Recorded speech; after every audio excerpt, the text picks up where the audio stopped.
लगता है रात बिल्ली बचा हुआ सालन अलमारी से निकाल कर खा गई।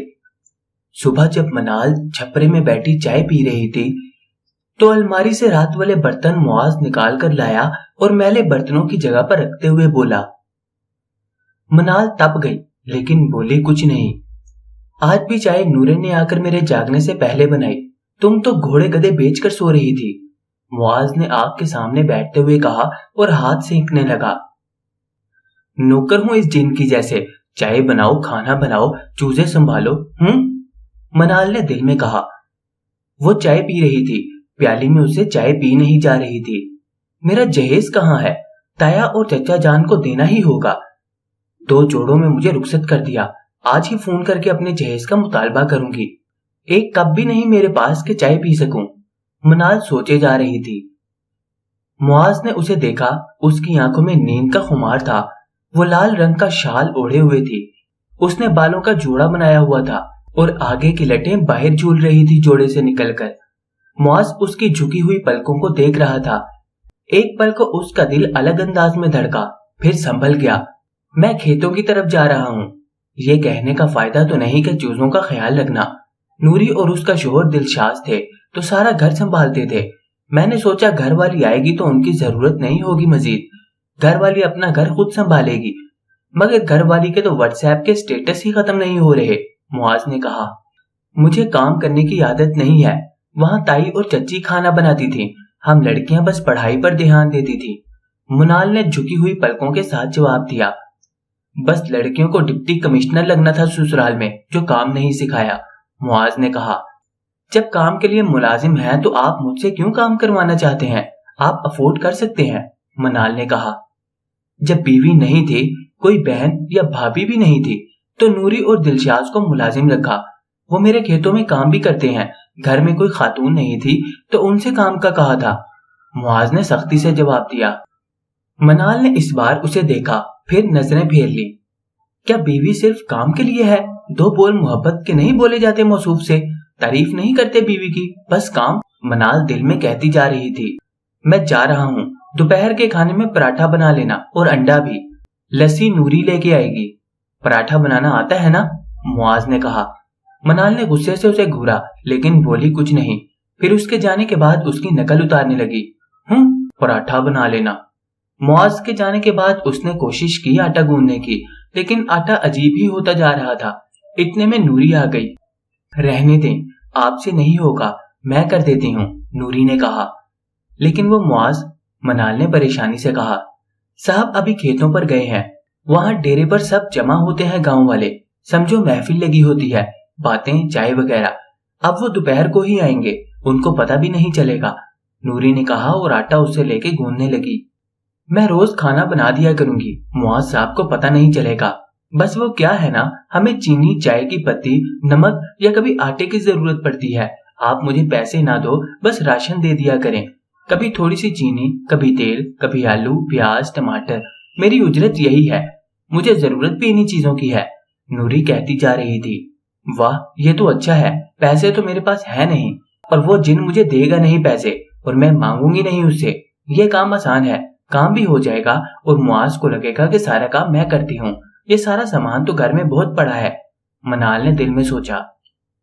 नूरी ने पराठे बनाए, अंडा मनाल ने खुद बनाया। मसला खाना पकाना नहीं था, मसला आग का था जो मनाल से नहीं जल रही थी। जल भी जाती तो फिर बुझ जाती। नूरी ने उसे आग जलाने का तरीका बताया। आप सिलेंडर मंगवा लें, इसमें आपको आसानी होगी, नूरी ने सलाह दी। मुआज के आने से पहले नूरी अपने घर चली गई। मनाल ने किलो जितना आटा उसे दिया आज के दिन के लिए। मुआज को देखते ही मनाल ने झाड़ू उठाया और दिखाया कि वो काम करने में मसरूफ है।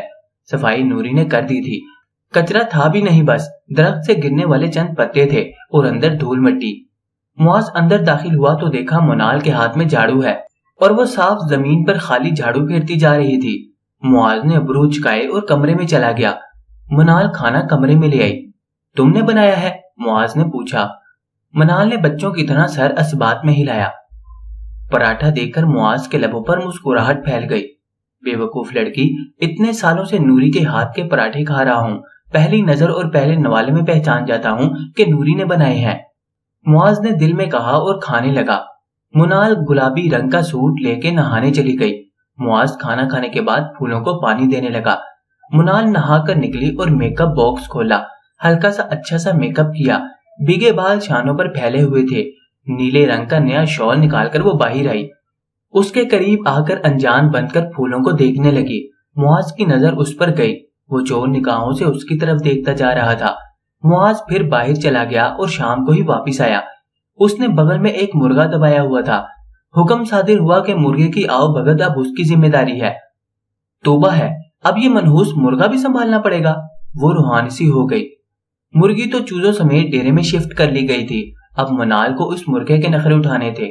رات کو سردی بڑھنا شروع ہو گئی تو منال چھپرے میں آ گئی اور آگ جلانے لگی۔ آگ جلانا اسے نوری نے سکھا دیا تھا، لیکن پھر بھی اس سے آگ نہیں چل رہی تھی۔ بار بار دعا ہو رہا تھا، اس کو غصہ آ گیا۔ اس نے لکڑیاں پھینک دیں اور غصے سے اٹھ کھڑی ہوئی تو سامنے سے آتے ہوئے معاذ سے ٹکرا گئی۔ اف، دیکھ کر نہیں چل سکتی؟ معاذ اسے کندھوں سے پکڑ کر بولا۔ منال اس غیر متوقع ٹکر کی وجہ سے ڈر گئی تھی اور بس اس کی آنکھوں میں دیکھے جا رہی تھی۔ وہ اسے ہلکا سا جھٹکا دے کر بولا، چلو اندر، رات بہت ہو گئی ہے۔ معاذ اس کا ہاتھ پکڑ کر آگے بڑھا۔ منال کھنچتی چلی آئی۔ کمرے میں آ کر غور کیا تو اب تک منال کا ہاتھ اس کے ہاتھ میں تھا۔ پاگل لڑکی، میرا ہاتھ کیوں پکڑا ہوا ہے؟ وہ اس کا ہاتھ جھٹک کر بولا۔ میں نے کب؟ آپ نے خود ہی میرا ہاتھ پکڑا تھا۔ منال چونک کر بولی۔ بڑی زبان چلنے لگی ہے میڈم کی۔ وہ بیڈ پر لیٹ کر بولا۔ منال چارپائی پر لیٹ گئی اور کمبل اپنے اوپر تان دی۔ اس کا دل اب تک زور سے دھڑک رہا تھا۔ کتنا اچھا لگ رہا تھا اس کو یوں ہاتھ پکڑ کر چلنا۔ پہلی بار معاذ نے اس کا ہاتھ پکڑا تھا، پہلی بار منال نے اس کا لمس محسوس کیا تھا۔ منال اب کمبل کے نیچے اپنے ہاتھ کو پکڑے مسکرا رہی تھی۔ ایسا ہی کچھ حال معاذ کا بھی تھا، اس نے بھی یہ لمس پہلی بار محسوس کیا تھا۔ معاذ نے اٹھ کر بتی بجھا دی، اب وہ کروٹ بدل رہا تھا بار بار۔ دن بھی گزرتے چلے گئے۔ منال کو سمجھ نہیں آ رہی تھی کہ آخر معاذ نے یہ شادی کیوں کی تھی جب اسے منال سے کوئی سروکار نہیں تھا۔ تو ایسا بھی ہو سکتا ہے کہ وہ مجھ سے شادی کے لیے راضی نہیں تھا اور چچا نے زبردستی کی، اس نے سوچا۔ کام کا اسے کوئی مسئلہ نہیں تھا، وہ سدا کی کام چور نوری سے جلدی جلدی سارے کام کروا لیا کرتی اور سارا کریڈٹ خود لیتی تھی معاذ کے سامنے۔ اڑوس پڑوس کی خواتین کے ساتھ اب اس کی اچھی خاصی دوستی ہو چکی تھی۔ ان میں سے کوئی نہ کوئی روزانہ اس کے گھر آ جاتی اور کافی دیر تک باتیں کرتی۔ کبھی منال کو ان کا آنا اچھا لگتا اور کبھی وہ تنگ ہوتی۔ تنگ اس لیے ہوتی تھی کہ خواتین اسے معاذ کے متعلق سوالات کرتی تھی جن کا اس کے پاس کوئی جواب نہیں ہوتا تھا۔ اس کے گھر میں کافی درخت تھے اور ان میں چڑیاں، وہ بلبل، وہ فاختہ اور کچھ پرندوں کی تو وہ نام بھی نہیں جانتی تھی رہتے تھے۔ معاذ صبح صبح فرش پر گندم کے دانے ڈالتا تھا اور یہ سارے پرندے آ کر چومنا شروع کر دیتے۔ وہ معاذ کی مرغیوں، چوزوں، یہاں تک کہ کووں سے بھی محبت دیکھ کر نہ صرف حیران ہوتی بلکہ دل کے اندر ہی اندر جلتی کڑتی رہتی تھی۔ بیوی سے تو آج تک دو بول محبت کے نہیں بولے موصوف نے، سارا پیار ان چڑیا، کووں، بلبل پر نچھاور ہو رہا ہے۔ ان مرغی اور چوزوں پر مہربانی کی جا رہی ہے، مگر 5 فٹ کی یہ لڑکی نظر ہی نہیں آ رہی ہے اس شخص کو۔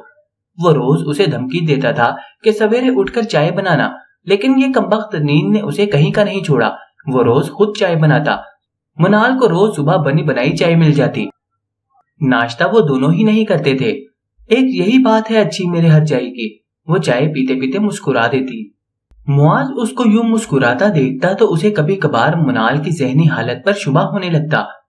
آج حلیمہ خاتون اپنی بہوؤں اور بیٹیوں سمیت آئی۔ منال دیکھ کر حیران ہوئی کہ یہ سب کون ہے۔ حلیمہ خاتون تو گھر میں اپنے ایک بیٹے علی اور شوہر سمیت رہتی ہیں، پھر یہ کون ہے؟ منال نے سوچا۔ صاحبہ بھابھی اور ناز باجی بہت اچھی تھیں، ان سے بہت کچھ جاننے کو ملا، وہ سب پڑھی لکھی ماڈرن تھیں۔ حلیمہ کے بڑے بیٹے عاشر کی پوسٹنگ اسلام آباد میں تھی اور صاحبہ بھابھی ان کی بیوی تھیں اور ناز باجی کے شوہر کراچی میں ڈاکٹر تھے۔ ہم سردیوں کی چھٹیوں میں گاؤں آتے ہیں، ورنہ موسم گرما میں تو یہاں رہنے جیسا نہیں ہوتا، ناز باجی نے کہا۔ منال تم بھی گرمیوں میں کراچی جاؤ گی نا؟ صاحبہ بھابھی نارنجی چھیلتے ہوئے بولی۔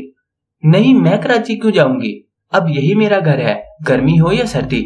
میں اور معاذ ایک دوسرے سے دور نہیں رہ سکتے، جہاں معاذ ہوں گے وہاں میں۔ منال نے لمبی چھوڑی۔ ماشاءاللہ، لگتا ہے بہت محبت ہے دونوں میں، ناز باجی بولی۔ ہاں اور نہیں تو کیا، उन्होंने तो साल का इंतजार भी नहीं किया रुखसती के लिए और मुझे ले आए देखें। मुनाल ने बालों में उंगलियां फेरते हुए कहा। पीछे से आते मुआज ने मुनाल की बातें सुन ली। तो दोस्तों, आपको आज की ये किस्त कैसी लगी कमेंट में हमें लाजमी बताएं। इसका नेक्स्ट एपिसोड जल्दी देखने के लिए कमेंट में नेक्स्ट लिखें। वीडियो को लाइक करें और चैनल को सब्सक्राइब लाजमी करें।